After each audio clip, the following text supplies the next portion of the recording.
ఈ పోలీస్ వ్యవస్థ పూర్తిగా దిగజారింది. ఇవాళ ప్రభుత్వంతో కలిసి కార్యకర్తల్లాగా పనిచేస్తున్నారు. పోలీసు వాహనాల్లో డబ్బు ట్రాన్స్ఫర్ అవుతుంది. ముఖ్యమంత్రి తిరిగేటువంటి హెలికాప్టర్లో డబ్బు ట్రాన్స్ఫర్ అవుతుంది.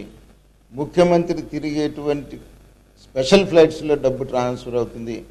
దానికి పోలీస్ వ్యవస్థ కాపలాగా ఉంటుంది. డబ్బు తీసుకుని వెళ్ళి ఈ ఎన్నికల్లో అరాచకాలు అక్రమాలు చేసి డబ్బుతోనే ధన ప్రభావంతోనే మందు ప్రభావంతోనే ఎన్నికలు జరపాలనేటువంటి ఒక ప్రయత్నం తీవ్రంగా జరుగుతుంది.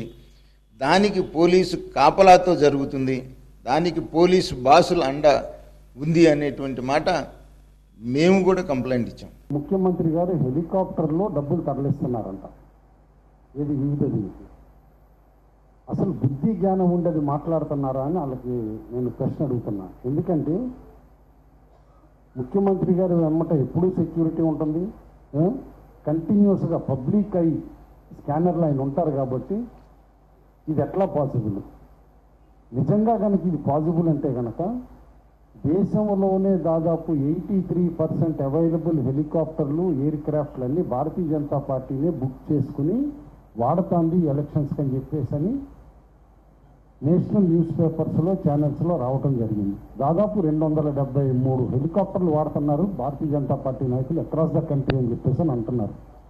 అంటే ఈ భారతీయ జనతా పార్టీ దేశం మొత్తం విచ్చలవిడిగా డబ్బులు పంపిణీ చేయడానికి ఇన్ని హెలికాప్టర్లు ఎంగేజ్ చేసి వాడుతుందని అనుకుంటున్నాను నేను. వాళ్ళు చేస్తున్నారు కాబట్టి ఇలాంటి కమెంట్స్ చేయగలుగుతున్నారు వేరే వాళ్ళపైన. బీజేపీకి ఏముంది మన రాష్ట్రంలో పొందా? ఏమీ లేదు. నిన్న కుటుంబరావు చెప్పారు కదా వాళ్ళ భవిష్యత్తు.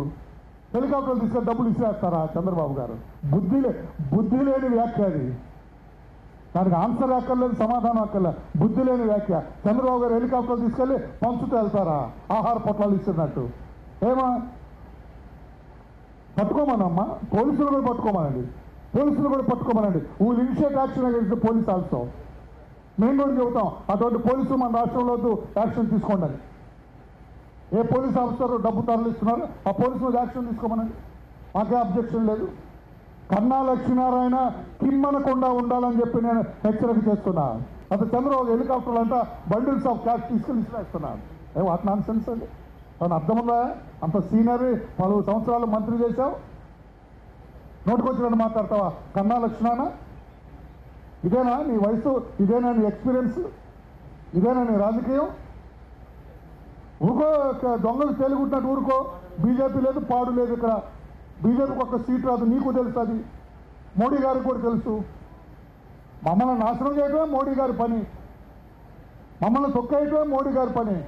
ఈ నెల 24వ తారీఖు ఆర్పి ఠాకూర్ 35 కోట్ల రూపాయలు తన కాన్వాయ్లోనే, తన కారులోనే అమరావతి నుంచి ప్రకాశం జిల్లాకి తరలించడం జరిగింది.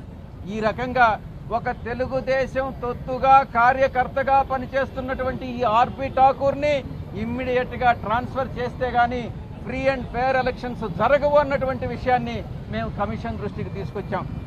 వీళ్ళు విజయసాయిరెడ్డి గారు, జగన్మోహన్ రెడ్డి గారు బెయిల్పై వచ్చినటువంటి నిందితులు. వీళ్ళు అసలుకి ఒక డీజీపీ మీదే సవాల్ ఇస్తున్నారంటే ఇలాంటి వాళ్ళు రేపు అధికారంలోకి వస్తే ప్రజలుని ఎంత ఇబ్బంది పెడతారో ఆలోచించండి. ఎందుకంటే ప్రతి ఒక్కరూ కూడా పోలీస్ వ్యవస్థని చాలా గౌరవంగా చూడడమే కాకుండా పోలీస్ వ్యవస్థ తీసుకునే నిర్ణయాలకి కట్టుబడి ఉంటారు. అలాంటి పోలీస్ వ్యవస్థే వాళ్ళ పనికిరాదు అని వీళ్ళు చెప్పడం అంటే వీళ్ళు తెగించేసి ఉన్నారు. తెగించేసి వాళ్ళు ఆ క్రిమినల్స్ తెగించేస్తే ఎంత దూరం అన్న వెళ్తారని చెప్పడానికి ఉదాహరణ జగన్మోహన్ రెడ్డి, విజయసాయిరెడ్డి.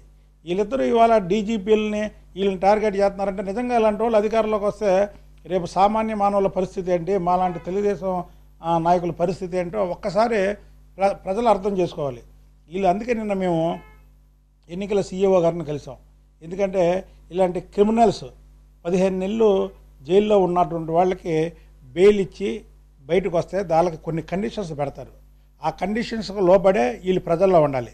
వాళ్ళ కండిషన్స్ని అతిక్రమించి ప్రజల మీద అలాగే పోలీస్ వ్యవస్థ మీద ఐఏఎస్ల మీద ఎదురుదాడికి దిగడం మొదలుపెట్టారు. కాబట్టి వీళ్ళ బెయిల్ రద్దు చేయమని కూడా మేము